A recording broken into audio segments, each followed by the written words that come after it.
Welcome to the Warrenville Historical Society's 13th Annual Cemetery Walk, Dead Men Talking, and Some Women Too. Although we all wish we were in the candlelit Warrenville Cemetery tonight, honoring Warrenville residents who have gone before us, we are happy to be able to bring this program virtually. Colonel Julius Morton Warren founded the community of Warrenville in 1833 and was elected to the state legislature in 1844. During his time as a legislator, he was one of the sponsors of the Illinois Cemetery Act, which became law in 1845. The Warrenville Cemetery Association was founded March 3, 1845, the second oldest organization in Warrenville, preceded only by what is now called Community Baptist Church, which has been founded in 1834 in the Warren home. The cemetery has been governed by the volunteer board of directors since that time.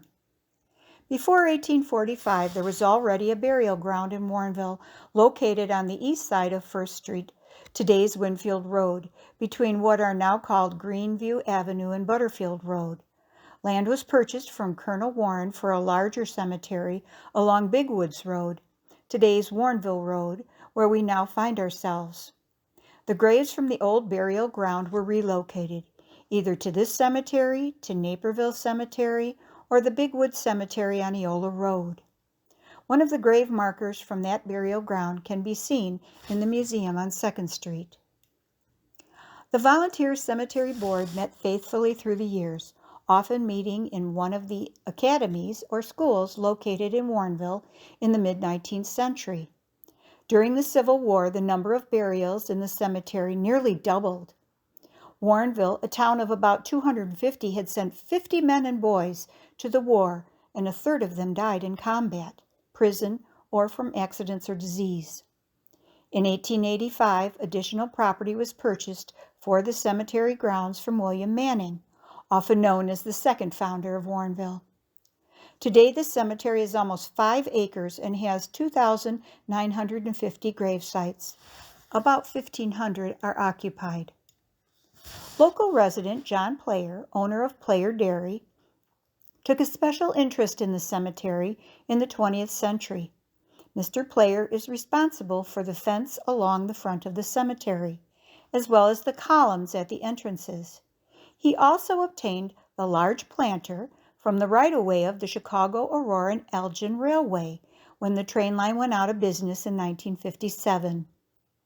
Current cemetery board member, President William Fessler, procured the flagpole which stands at the back of the cemetery, and flags are provided as needed by the Warrenville VFW post.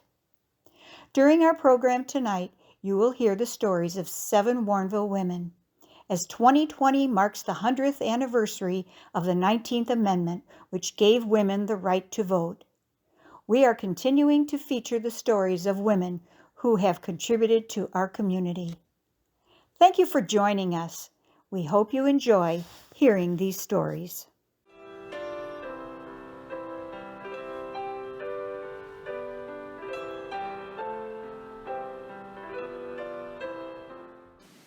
Nancy Morton Warren was born February 9, 1785 in Orange, Massachusetts to Abner Morton and Sophia Goddard Morton.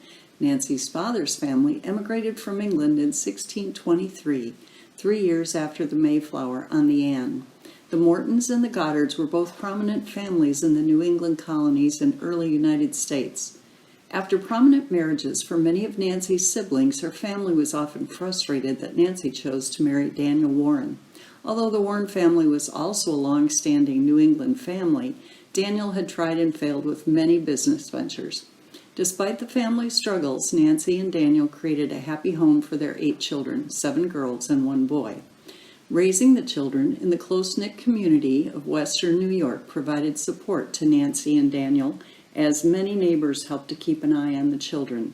The 7 girls helped Nancy with household chores, while Julius helped his father at the grist mill and later at the distillery he opened. In the early 1830s, as the oldest children began to marry and start families of their own, Nancy's husband Daniel sought a new start in the hopes of bringing prosperity to their family. The Warrens resolved to head to the prairie land of Illinois in 1832. At that time, Nancy, who was at a senior age of 48, was not in good health. Members of her family, the Mortons, asked her to not make the dangerous trip out west. Nancy, however, saw the opportunity the move would give to her children and stood by her husband and resolved to go. After her husband's son and son-in-law headed to set up a new homestead in the spring of 1833 along the DuPage River, Nancy and her 4 youngest daughters left New York in October with a paid wagoneer leading them. As Nancy and the girls headed west, she mourned their eastern home, but also saw the excitement the journey brought to her young daughters. The 3.5-week trip proved to be more difficult than the women had expected, especially for Nancy, whose health was very fragile. Many trails were not well traveled, accommodations were scarce, and the closer they got to their destination, the more Native Americans they encountered. This was troubling to the pioneers due to exaggerated rumors of attacks. When Nancy and her daughters finally reached Chicago, Nancy could finally rest a little easier despite their tired bodies.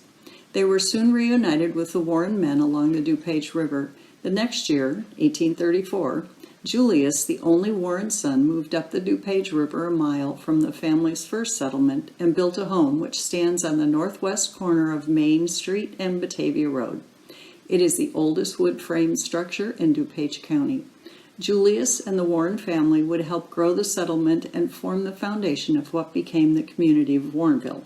Nancy not only watched her son prosper as a stagecoach innkeeper, mill owner, and legislator, but also saw her unmarried daughters find love and marry well, including her youngest daughters, twins Mary and Maria, who married 2 of the richest men in Chicago. Nancy's gamble to support her husband's dream to head west paid off, and the lasting contributions of her family continue to impact us today. Nancy passed away in February of 1873, years after her husband, and was laid to rest next to him in the Warrenville Cemetery, surrounded by the community her family built. Nancy's grave is also near another landmark that owes its founding to her family, the Morton Arboretum, which was founded by her great-nephew. The work of Nancy's children and family resonates throughout northern Illinois as a testament to this great woman, Nancy Morton Warren.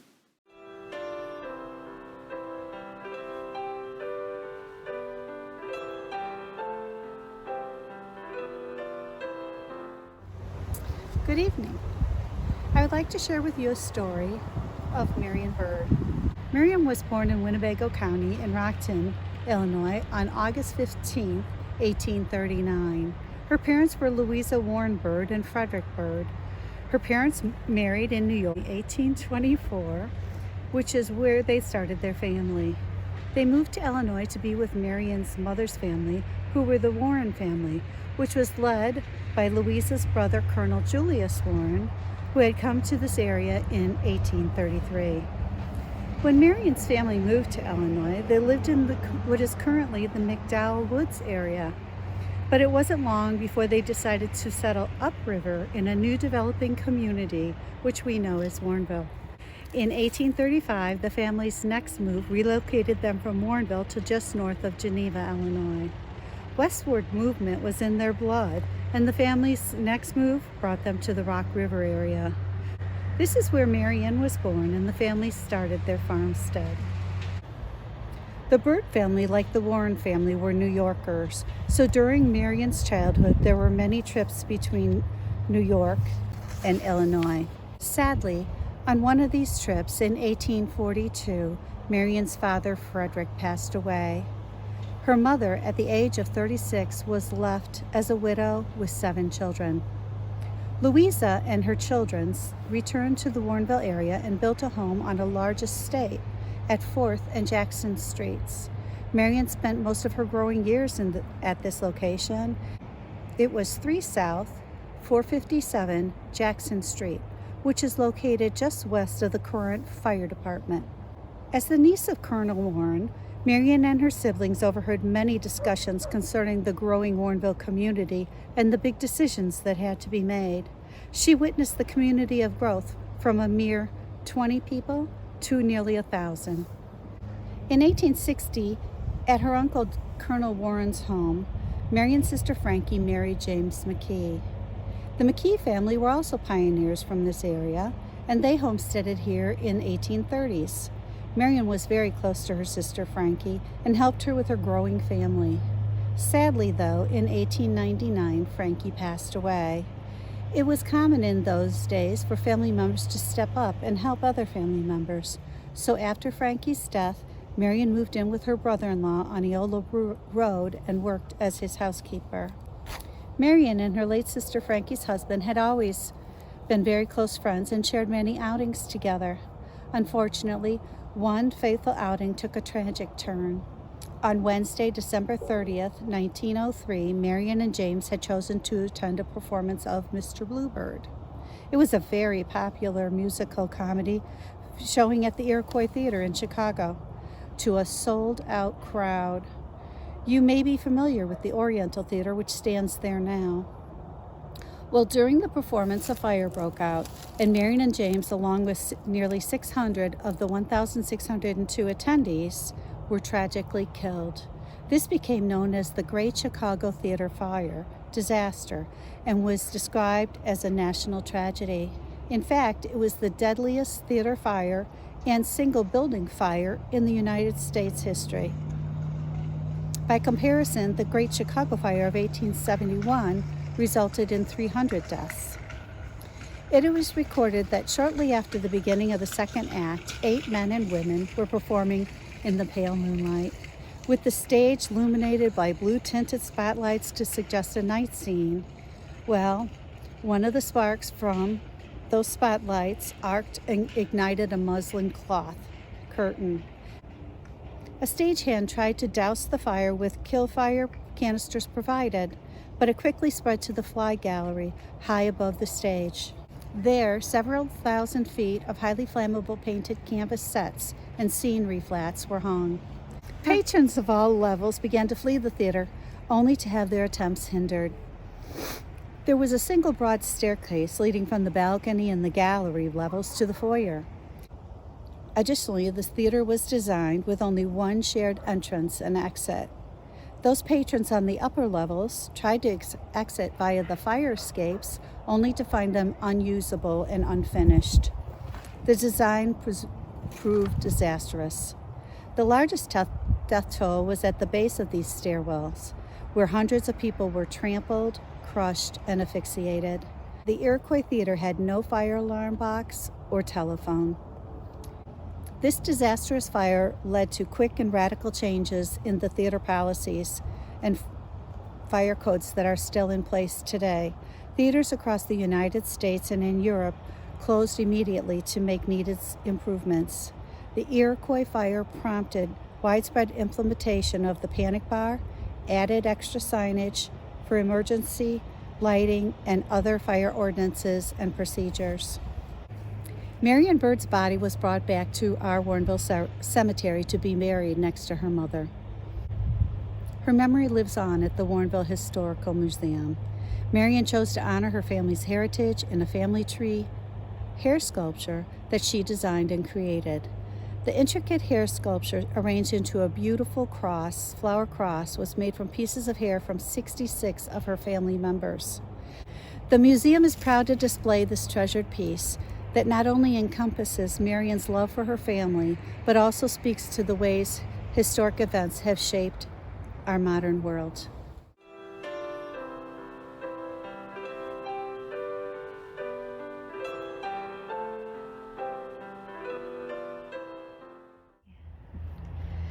Mary Josephine Polifka Paver was born on April 23, 1879 in Friendship, Wisconsin. Mary was the oldest of 8 children born to Peter Polifka and Mary Yusa. Her father had emigrated to Wisconsin with his brother from Bohemia, what is today the Czech Republic, and worked as a butcher. In Wisconsin, Peter met Mary Yusa in 1878, another immigrant from Bohemia. When Mary was 12, she and her family moved to Lyons in Cook County, Illinois, along with Peter's younger brother, Michael. They lived with the family and helped on the farm. Mary Josephine married Edward Benjamin Paver on December 21, 1898 in Warrenville, when she was 19 years old. Their first son, Charles, was born on January 30th, 1900. Over the next 4 years, they had a daughter, another Mary, Mary Jane, and a son, Edward. 10 years after Edward was born, they were blessed with another child, another son, Howard, known as Howdy, born in 1914. He was born just 7 months after Mary's closest sister, Annie, had passed away. Annie and Mary had married brothers, Annie marrying Floyd Clinton Paver. Both couples started their lives in Warrenville and bringing up their children in the rural community that Warrenville remained until the turn of the 20th century. Tragically, her daughter, Mary Jane, died in 1922 at the age of 19, only 6 months after having given birth to her only son, Robert Swede Rogers. After her daughter's death, Mary and Ed took in their young grandson, Swede, and raised him at their home at 28 West 355 Jackson. In those days, the home was right behind the Baptist Church on Batavia Road. The church burned down in 1935 and has now been replaced by the Warrenville Fire Station. Mary's husband, Edward, died in 1923 at the age of 44 in Warrenville. Mary lived another 20 years, taking in laundry to help pay the bills. After the clothes were cleaned and ironed, little Swede would deliver them back to their customers. Mary died on December 10th, 1943, and was buried here in the Warrenville Cemetery 2 days later. The Paver family stayed in Warrenville, making contributions to the community and helping shape its institution. Charles, Mary's oldest son, became the second fire chief of Warrenville, taking over after John Pettit died in 1946. Mary's second son, Edward, went into business with Leon Schmidt's husband, Al, and the Paver Schmidt Sinclair gas station celebrated its grand opening on March 5th, 1954 on the northwest corner of Butterfield and Batavia. In 1959, Edward's youngest brother, Howdy, took over the business, and the Paver brothers ran the operation for another 15 years. The Paver family lives on today in Warrenville, and my family, the descendants of Mary's grandson, Swede Rogers.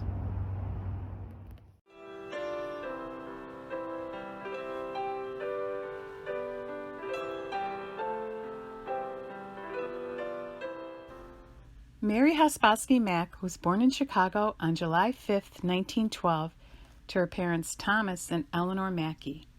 Her grandparents were Irish immigrants who helped make up the large population of Irish in Chicago. Mary grew up on Glenwood Avenue in the Edgewater neighborhood of Chicago, living with her parents and siblings and her maternal grandmother. Mary's history with Warrenville started when she moved to town from Chicago in the late 1930s to help her sister Tilly Petrusek run the Chicago, Aurora, and Elgin ticket agency, which was located in what would become the first City Hall building. The interurban trains that ran through Warrenville started in 1902, and by the time Tilly and Mary took over running the station, the electric train line was very popular. During this time, the ticket office was the hub of Warrenville's activity, with the station being open from 6 in the morning until 9 in the evening, and there was a steady flow of traffic from those traveling into Chicago for work, the Warrenville High School students traveling to Wheaton for school, or other community members heading to surrounding towns for shopping or visits. Tilly and Mary's main responsibility was to keep the station open, warm, and clean. Mary kept all the records and made up the reports on the operation. Tickets, penny candy, ice cream, tobacco products, and newspapers could all be purchased at the station as well. Mary became more entwined with Warrenville's history when a young man from an old pioneer family, as Mary so romantically phrased it, swept her off her feet. Mary was won over by Lloyd Mack, a descendant of the first Edward Packer Mack, for whom Mack Road is named.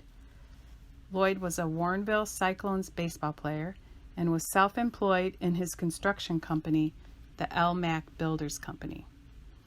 After their marriage, Mary and Lloyd had a son, Edward Packer Mack IV, in 1942, and 4 years later the couple welcomed a daughter, Ellen. The family lived on North Williams Road in a home that showcased Lloyd's fine carpentry skills.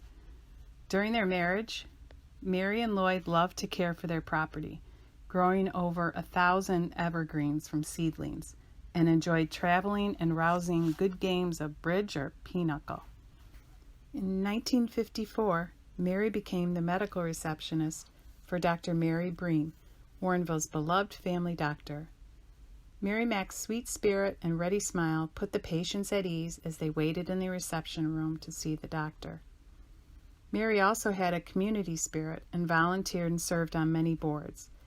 She was a charter member of the Central DuPage Hospital Board, served on the Warrenville Cemetery Board, even leading cemetery tours herself, and was a charter member of the Warrenville Historical Society, serving as its board president for a period of time. Mary also held offices in the Women's Evening Club, the VFW Ladies Auxiliary, the Warrenville Fire Department's Women's Auxiliary, and the school board, of which she also served as president.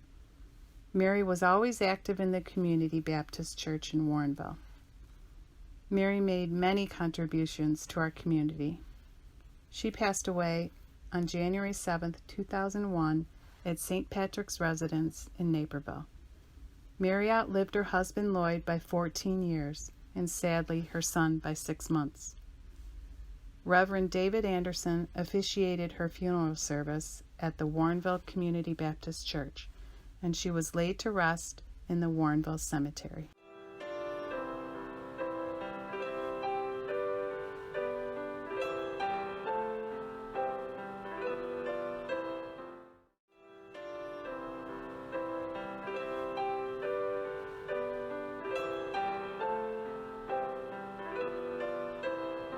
Violet Norcus Fredericks was born on January 12, 1920, in Brooklyn, New York.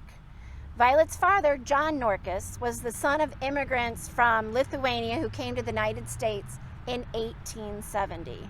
Her mother, Lillian Corbett's family, had immigrated from England the generation before in 1852. Both sides of the family had lived in New York City, making their way to the biggest city of their new country. Violet's father worked in a shoe factory in New York and lived on Clarkson Avenue in Brookfield, Brooklyn, New Prospect Park, on the edge of Flatbush. Out of high school, Violet began working as a stenographer. But when World War II broke out, she was moved into service and joined the other women who, after President Franklin Roosevelt signed the Navy Women's Reserve Act into law, joined the part of the WAVE's corporate women accepted for volunteer emergency service. The wartime allowance of women joining the Navy was allowed to free up male personnel for sea duty. Violet joined the war effort on September 21st, 1944, and stationed in Washington, where she met a sailor from Warrenville, James Richard Frederick. Violet and James were married on November 3, 1945, at the Episcopal Chapel in Brooklyn, 2 months after the end of the war. After their marriage, James shipped off to England as part of the Navy's role in handling the aftermath and negotiations taking part in Europe. After her return from overseas, James convinced Violet that they must move to his hometown of Warrenville. James very much felt, as I think most of you would agree, there is no other better place to raise your family and live than Warrenville. Despite having much of the transition in her way of life, Violet enthusiastically embraced her new community. The couple had 6 children: James, Jack, Bob, Jill Ann Palumbo, Carol, and Gerard, who sadly died at birth. While Violet balancing raising her children, she involved herself in Warrenville community. She taught Sunday school and served as a leader in the Catholic Youth Organization and helped with the local Girl Scout troop. One thing her more rural life allowed her, however, was land, and she commented to Mildred Baldwin when interviewing her for the Well-Dressed Women of Warrenville feature in the 1972 Warrenville Digest that what she prized most was her 75 feet of garden. She was very proud to report that she had spaded the entire thing all by herself. She grew strawberries, cherries, big boy tomatoes, and other vegetables and fruits. Being a city person, Violet never learned to drive and therefore set up her own Treasures of Warrenville, creating her explorations right in her own home.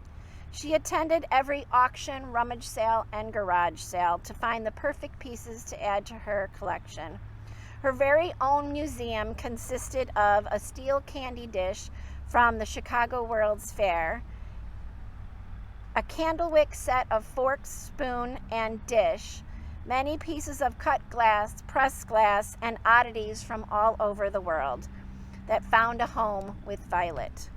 Violet passed away at the age of 76 on March 15, 1996. Her funeral mass was held at St. Irene's Catholic Church in Warrenville, where she had given many years of volunteer service. She was buried in St. Michael's Cemetery in Wheaton.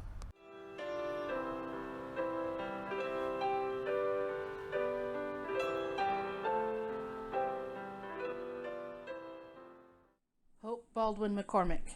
As we commemorate the 100th anniversary of the 19th Amendment, which gave women the right to vote this year, we also recognize a woman who gave so much to our community and the Chicago region, and served her own role in the political arena. Hope Baldwin McCormick was born on July 9, 1919, in Bedford Hills, New York.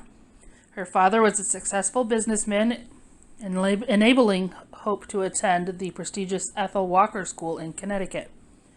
Her connection to Warrenville began with her marriage to Brooks McCormick of St. James Farm.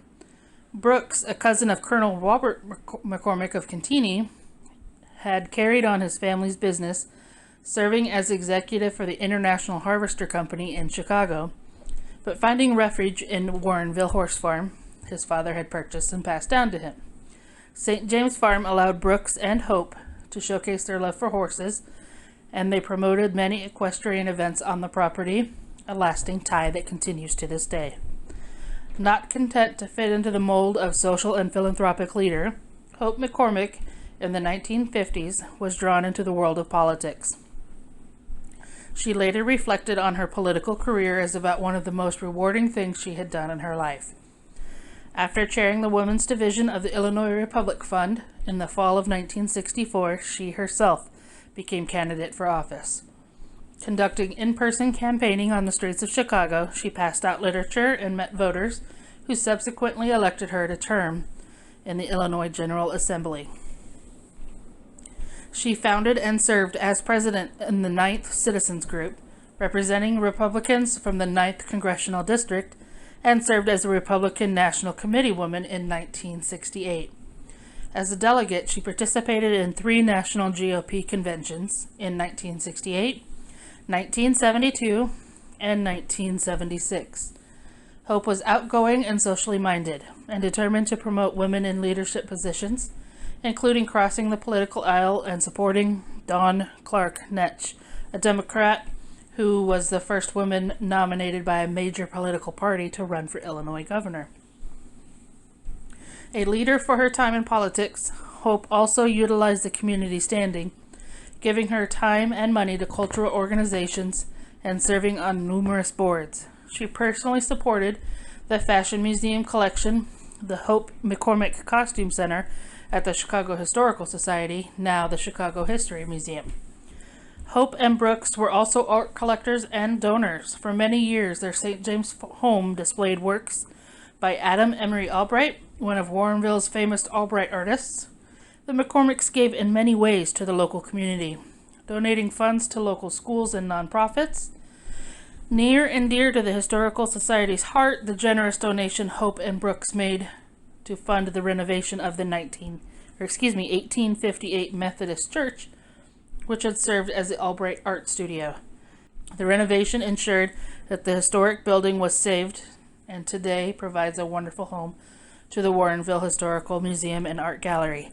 Making her own way in the world and supporting others was truly Hope's life work. She passed away in 1993 and is buried at the McCormick family plot in Graceland Cemetery in Chicago.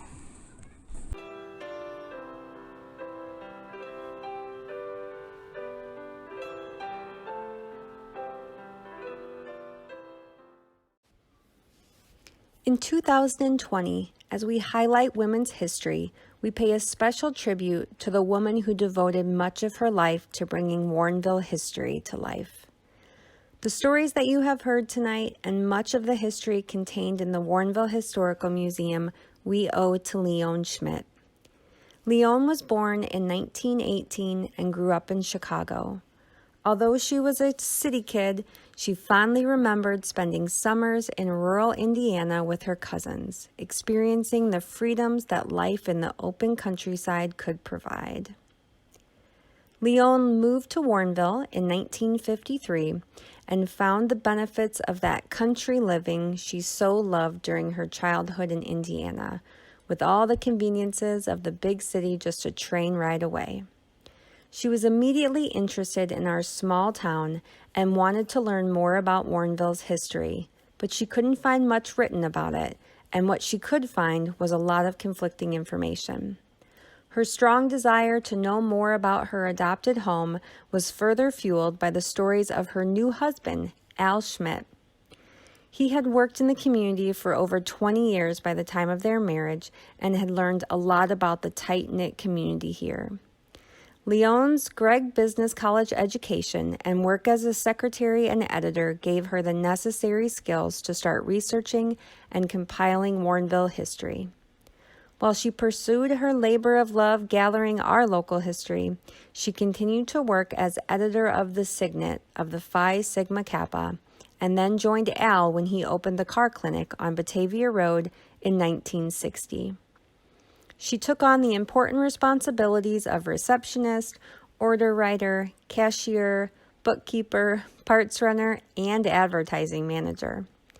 Leon also took great joy in chauffeuring around the car clinic customers while their cars were being worked on, allowing her to get to know people in town better and keep up on all the local happenings.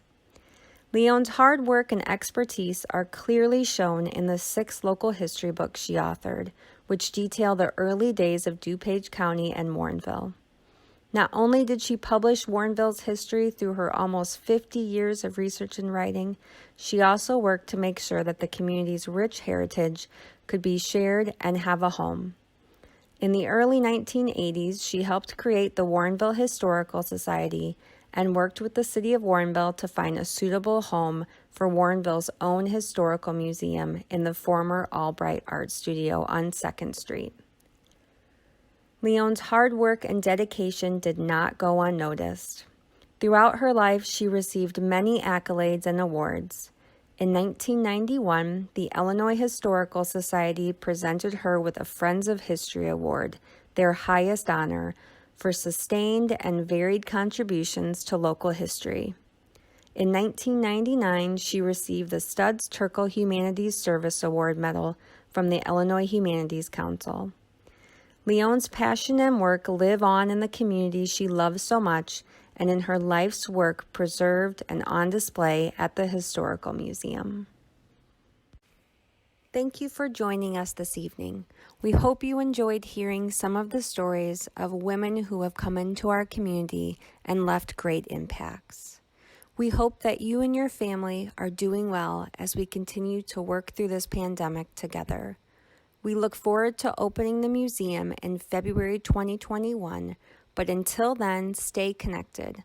Follow us on Facebook and Instagram, and make sure to check out our blog at www.warrenvillehistorical.org.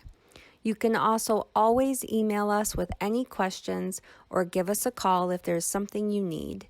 Our email is info@warrenvillehistorical.org, and our phone number is 630-393-4215. Thank you so much for joining us.